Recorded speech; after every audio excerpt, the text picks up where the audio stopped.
Hello and welcome to the Of Interest podcast. I'm Gareth Vaughan from interest.co.nz. As 2022 nears its end, with 2023 just around the corner, in this episode we're going to assess the lie of the land in the international and domestic economies. To do this, I'm joined by John McDermott.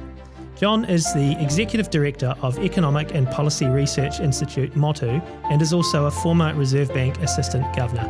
Hi John, and welcome to the Of Interest podcast. Hi, how are you? Great, thank you. Look, obviously high inflation has been the big economic theme of 2022. First time this has been the case in a long time. And this has obviously been the case both here in New Zealand and in many other countries around the world. So as the year winds down, what is your assessment of where the battle to put the inflation genie back in the bottle is at? Yes, interesting question. It's been a tough year for central banks. I think they started the year thinking this was going to be easy. It was just a temporary surge in prices. Once the bottlenecks and supply chains cleared themselves, all would be done. And that was the wrong assessment. And there's now a realization that they've allowed things to carry too far. And where we've got to, I think, just listening to the Fed recently in the US, they seem absolutely determined to fix this problem, to restore price stability. They've been the leaders here, and that's been a big influence on financial markets through 2021, and it will shape the global economy through 2023 and financial markets. So Fed watching has become an interesting sport, and it will continue to do so next year. Absolutely. I'm interested in the risks and costs of the inflation battle. So if we look at the risks, firstly, what are the risks of losing the battle against inflation? Inflation is incredibly corrosive, and it can be sort of an abstract. People don't realize how bad it is until they suddenly feel I can't afford things. Things have gone up. I can't do things that I could do before. The cost of living increases. It becomes a strain. It creates both an economic and social strain. If you budgeted and you were getting by and it was all okay, and then you suddenly find yourself can't pay the mortgage, you can't afford the groceries, it creates an emotional strain, and that varies through society. So there's a hidden cost of inflation that people don't account for, and that's why it's really dangerous. Not only that.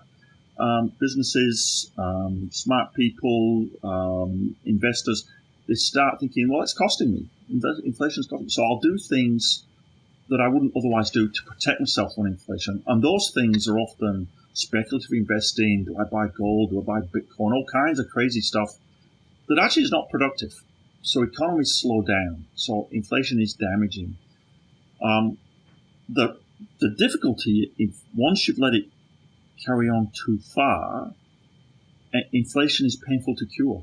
You have to start rationing goods and services. So the way central banks do that is by putting up interest rates. That slows everything down. It reduces the incentive to borrow money. It reduces the incentive to spend the money. And it runs the risk of causing a recession. So, curing inflation can be very painful for a year. Or longer, 12 to 18 months. But if you don't cure it, the costs increase forever. So you're damned if you do and you're damned if you don't.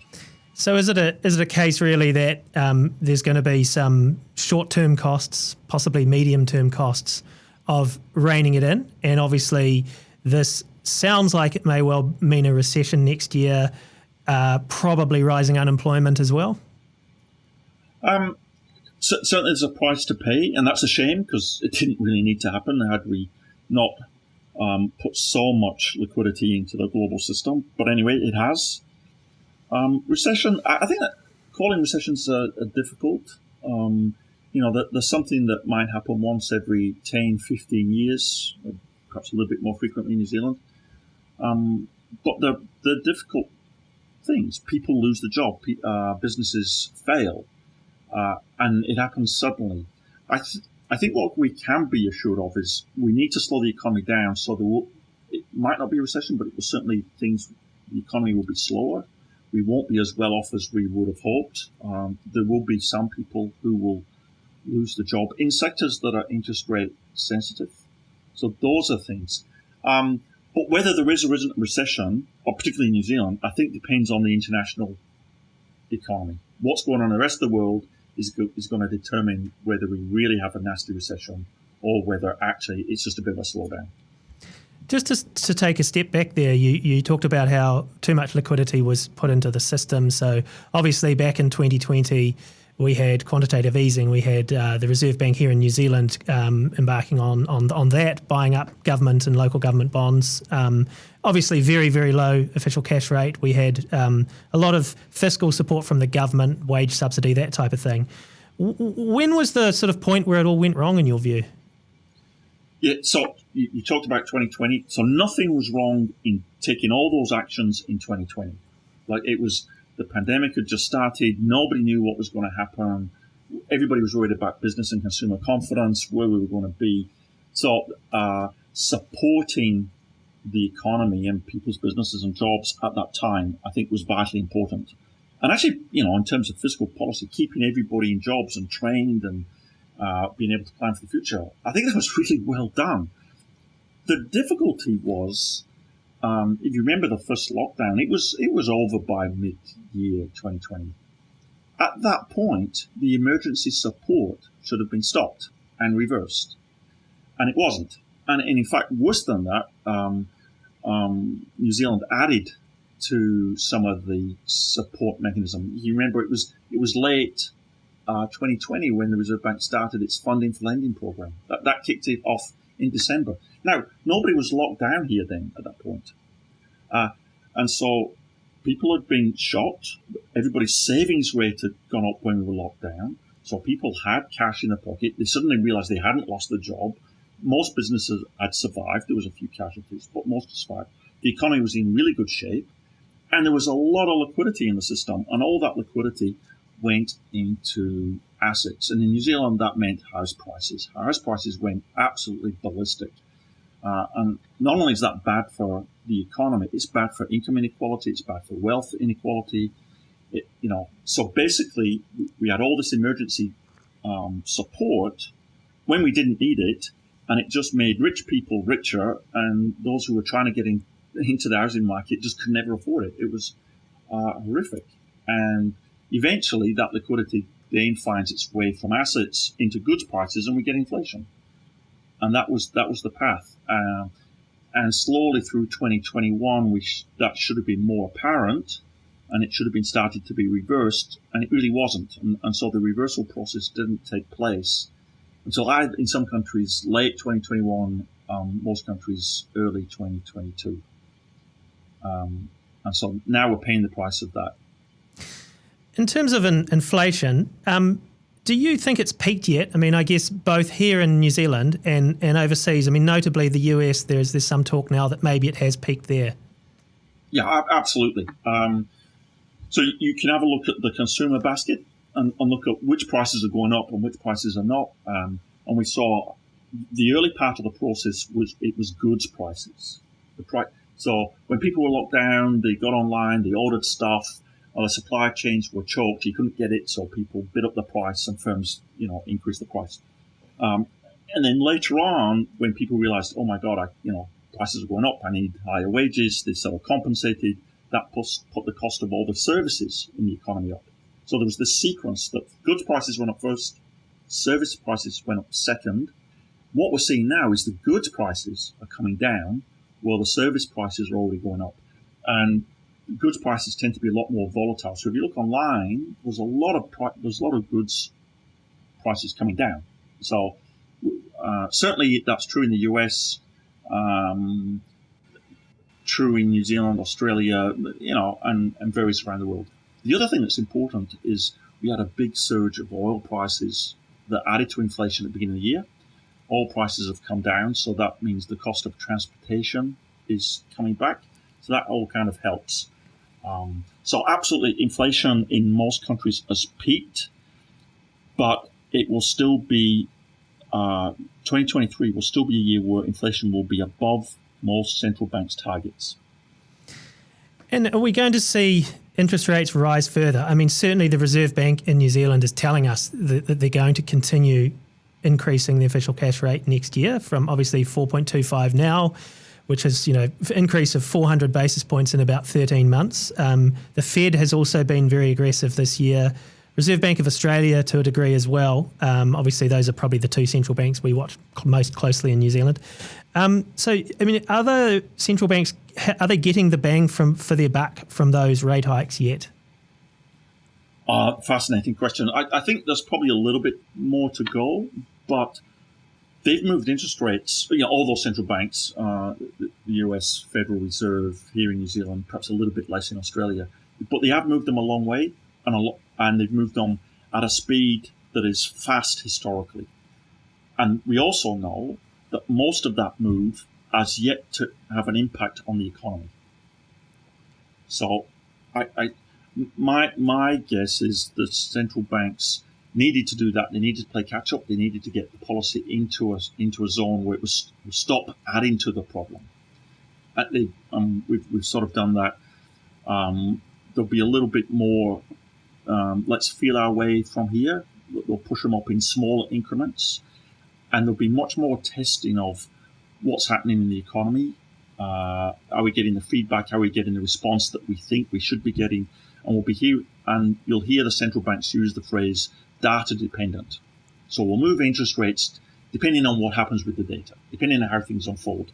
What does the outlook look like? Is it as we expect? And then if so, they'll slow down and say, yep, we've got it under control. I mean, you've obviously worked in a central bank before, and you're very familiar with how they work and what their mandates are. I'm just interested to ask you about, I guess, the key monetary policy tools, certainly that the Reserve Bank in New Zealand has, and there's similar inflation targeting central banks around the world. Do you think that the key tools are still fit for purpose after the experience we've been through in the last couple of years? Do you think it was just mistakes were, humans make mistakes sometimes, it was unprecedented times, all that type of stuff? Or do you think that there needs to be some change to the monetary policy tools, and if so, what? Oh, okay. I thought this might be a small interview. That's a super big question, and look, fascinating. I think so. There's three tools central banks really focus on in modern times, right? Which is the classic: let's move interest rates. There's been a lot of talk about what's called forward guidance, and then what's also called QE. Quantitative easing. Those are the big three that central banks can use. Now, interest rate moves are still as powerful as they ever were. They still move spending from today to tomorrow if necessary, and sort of moderate the economy. The problem is interest rates globally, because of demographic reasons, have all been falling. So the level at which the economy is balanced, the interest rate at which the economy is balanced, is now much lower than it was a decade ago. And that becomes a problem when you get interest rates close to zero. Because at zero, why would you give anybody any money and pay them for that privilege? So it's really difficult to push interest rates into the negative territory.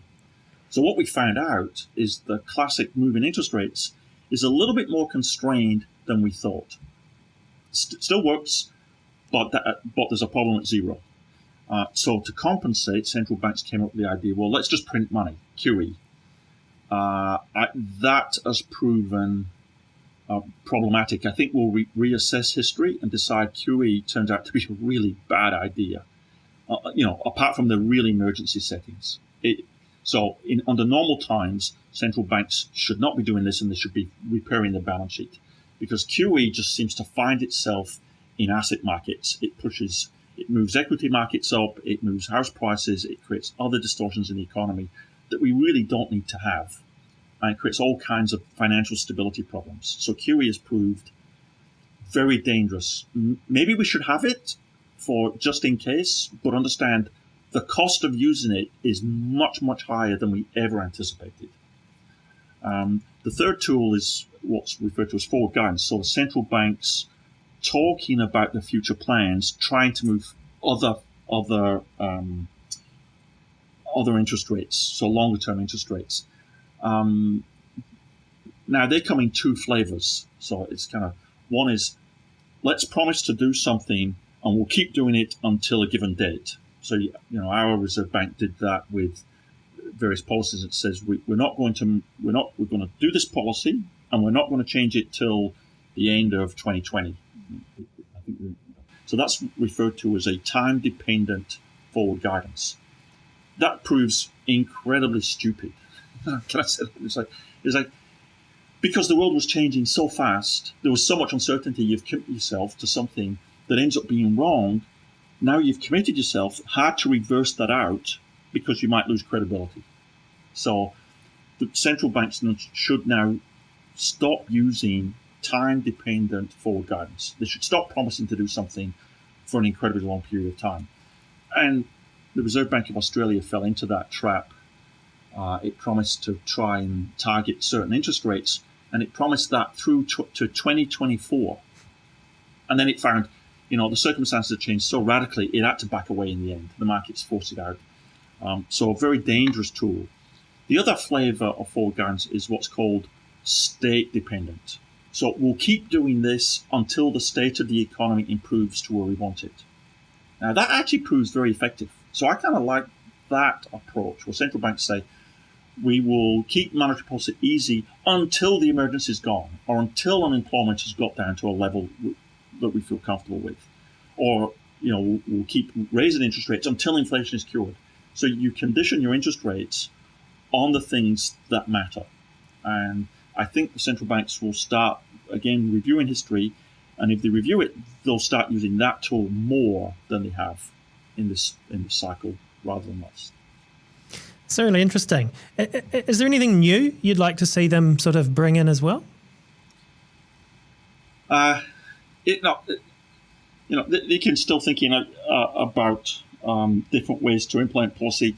The difficult thing about monetary policy is you're trying to figure out what's going on in the economy when you don't have all the data, the information's not updated. Even when you get the data, 6 months later, you find out actually it's been revised.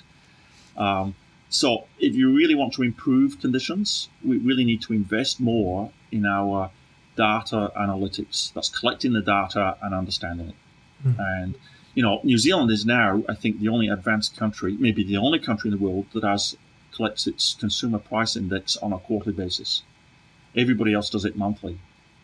That just seems insane, And it didn't feel like a problem when there was no inflation. Why are we spending more money collecting data for something where there isn't a problem? Until, of course, you get an inflation problem. And then you realize, boy, I don't even have the data I need to manage the economy. Yeah. No, it's a very good point. Look, you've just recently been traveling. So I believe Australia recently, Singapore, Japan. I thought it'd be interesting to have a chat about those places, but also obviously the US and China, the two biggest economies, really, really important from a global and a New Zealand perspective. So, I mean, what was the sort of lie of the land that you encountered in your travels? It's so mixed, and I think what plays out globally will be really important in 2023. So we've already talked about the US and its role in driving global monetary policy. The US is the leader in that, and that's what will happen there. Obviously, in the news right now is China. China had the zero COVID policy. It had run it for a long time. It suddenly realized it was trashing its own economy in doing that. Well, it had other problems with property and banking and so on. And so a massive U-turn, absolutely massive U-turn. The human cost could be horrific in that U-turn. They don't look ready for that kind of change. Nevertheless, you've watched what happens in Europe, in the US, even in our own economy. Once you open up, there's a lot of repressed demand that takes off. So, you could see a really interesting phenomenon where, in fact, right now with China being in a mess, commodity prices are all falling, oil prices are falling. But imagine a world where halfway through the year, it's got over that horrific problem and it's opened up. And that could be a big stimulus to global demand. So, which is why I say, trying to predict a recession is hopeless, right? that the mess in China could continue and it could be really horrible, so you get a big recession, or in fact, it could look more like what happened to us after we opened up and the economy boomed. And that would, that's 1.4 billion people spending money in a global economy, and then there's no recession anywhere. So I think so who knows what's going to happen, but I think that will shape much of 2023. The rest of Asia, still also like us, has an inflation problem. Prices have been going up, but lots of nervousness about weak manufacturing demand. There's not much coming out of China. Commodity prices are falling. So there's this split between, oh my goodness, inflation is too strong, but on the other side, the economies are too weak. And where do you set policy, and where's the right balance to manage that? And I think most central banks in the region have been putting up interest rates, but they've been trying to do following the Fed with a lag, should we say that way. So where the Fed goes, I think Asian central banks will end up following eventually. What about the Australians? Their economy just seemed absolutely booming. The labour market, like ours, is incredibly tight. I think for every vacancy, for every person unemployed, there's an existing vacancy. And the wage rates are just climbing. I have a sneaky suspicion the Reserve Bank of Australia has been a little slow to react to the heating economy. They will be vulnerable to a slowdown in the global economy, but a world that recovers quickly after China gets over its zero COVID policy, Australia could really boom, and that's both an opportunity and a risk to New Zealand, right? Australia is such an important trading partner for New Zealand. Successful Australia is great, but at the same time, a successful Australia will suck a lot of labour across the Tasman, and the New Zealand labour market is already incredibly tight. So if you're in business, you're going to think, how do I protect my workers? How do I keep them positively engaged and not lose them across the Tasman? Yeah, that's a summer at the beach thought, I guess, for a lot of business owners to keep in mind this year. Look, I'm going to ask you now, John, to if you cast your mind back to when you were in your previous job at the Reserve Bank. Now, obviously, we have a 3-month gap between monetary policy or official cash rate reviews. We don't get another one until the 22nd of February. So if you were still in your old job at the Reserve Bank, what would you be watching in particular over the summer whilst you were lying on the beach or whatever you were doing? I'm still stuck in the office. Yeah, indeed. Yeah.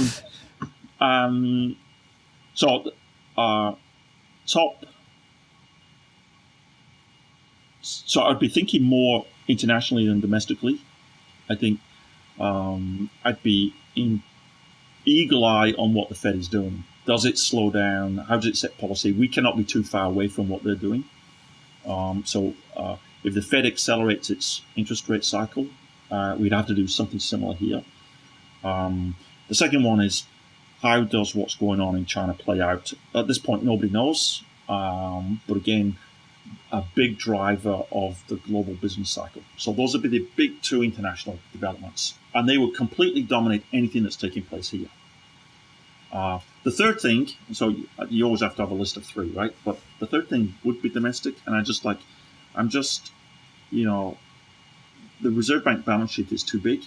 I think they've sequenced it wrong. So they've increased interest rates while keeping the balance sheet large. So that's, to me, it looks like they've slammed on the brake while pushing the foot on the accelerator at the same time. I would think the priority at this point is to get the balance sheet to a normal size, even if that means having to slow interest rate increases. It's far better to maybe sell some of those government bonds, back to the private sector, and certainly the funding for lending program, if they can reverse some of that out. So I don't know what the contracts look like, but they've stopped increasing now at this point. But most of those contracts, I think, were for 3 years, so they might not be able to reverse out through 2023. but they should try.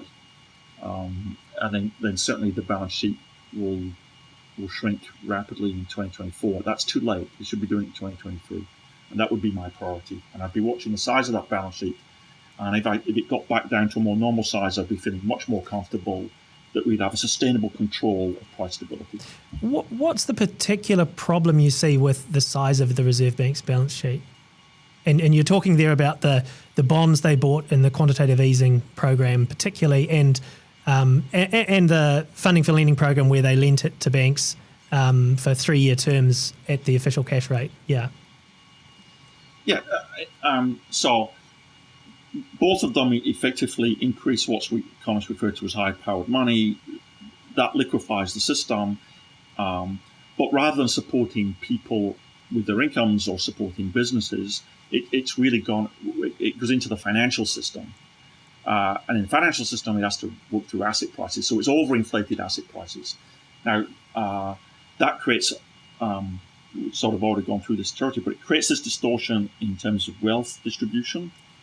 It distorts business decisions, and it creates the financial fragility in the system. So everybody, it becomes over-leveraged. There's too much debt in the system. And how you reverse out of this, what the exit strategy is always tricky. And I haven't seen any country do this well. So this is a problem. And you see, I think it was Japan who probably started the whole process of what we now refer to as quantitative easing. And I think Japan, the Bank of Japan owns 50% of its domestic bond market. It's crazy. Even in good times, it hasn't been able to reduce it. And what you get is a stagnation in the economy. So the only way you keep the economy going is you keep doing it. And then when you try to stop doing it, you slow everything down dramatically. And then you create a whole financial system, which is banking, financial services, insurance, all dependent. They all require this lifeline. The business model relies on QE keeping going. So I think we need to say that has not to be New Zealand's future. We don't want a distorted financial system. So it's important to reduce it before we get hooked on that really bad habit. Great. Look, I think that's a great place to end this, John. I really appreciate your time. That's John McDermott, Executive Director of Economic and Policy Research Institute, Motu, and a former Reserve Bank Assistant Governor. And I'm Gareth Vaughan from interest.co.nz with another episode of our Of Interest podcast.